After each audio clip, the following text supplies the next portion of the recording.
Hi there, I'm here with Representative Ann Kirkpatrick. Congratulations on your first 100 days in office yet again. So how does it feel to be back in, D.C.? Well, I tell you, it's been very busy, and I've been back in Arizona for the last 2 weeks for a district work period, and I love Arizona. It's my home, so I'm very happy to be back in Flagstaff. But we've been busy. I mean, you can see the district behind me, the map. The blue area is Congressional District 1. It's bigger than the state of Pennsylvania. So in the first 100 days, we opened 6 offices, and that includes the D.C. office. So we have an office here in Flagstaff where we are today. We have one over in the White Mountains in Globe, in Casa Grande, and Marana. And so we've got to cover the district so that all the constituents can have a voice, and I can hear their voices. And so we've been doing a lot of casework and listening to especially veterans. Oh, okay. But in Congress, I'm seeing much more bipartisan action this time than I saw when I was in office before. So I've actually worked with Congressman Paul Gosar, and we have introduced 2 bills. One of them is the Mountain Air Bill, yes. That land dispute.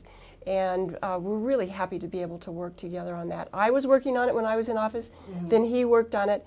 But sometimes in Congress, when you work in a bipartisan way, that's how you actually can get things done. We also passed the bipartisan version of the Violence Against Women Act. Oh, yes, right. And that was a huge battle. I was part of that because the bill that had been introduced in the House of Representatives left out protections for Native American women and LGBT women. And so I fought to have inclusion of those groups. A woman is a woman and violence is violence. And they deserve to have that coverage. And so we were successful in getting that done.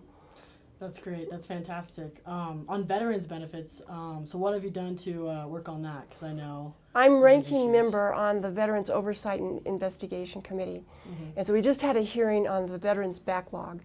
And if any of your listeners or viewers are veterans, thank you for your service. I very much appreciate that.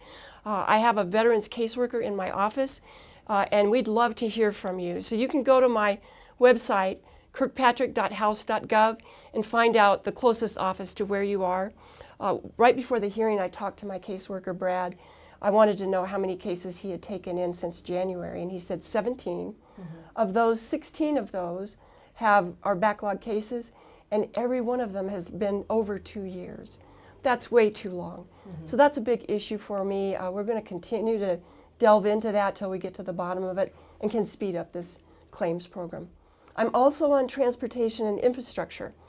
And right after I was assigned to that committee, we had the landslide on Highway 89A, and the road buckled.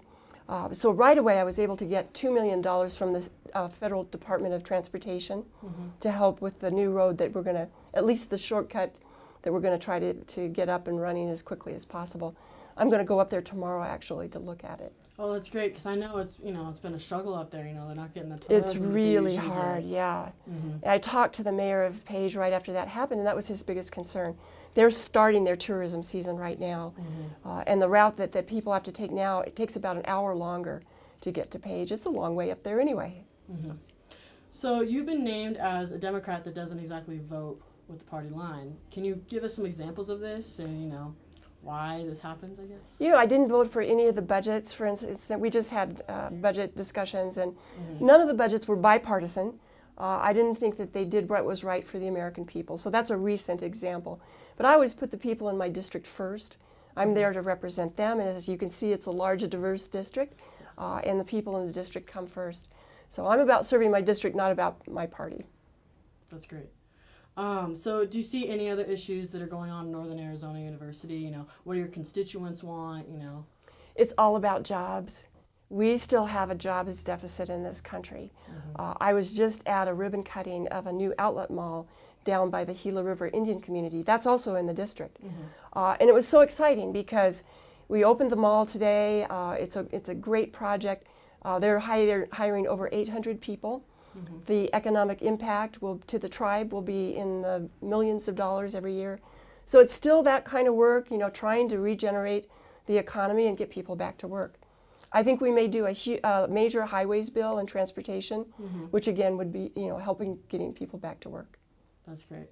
Well, thank you so much for meeting with us today. Oh, you're welcome. It's been a pleasure. It's absolutely a pleasure. Yes. Thank you. Thank you so much. For NEZ Today, I'm Alexa Vagnozzi.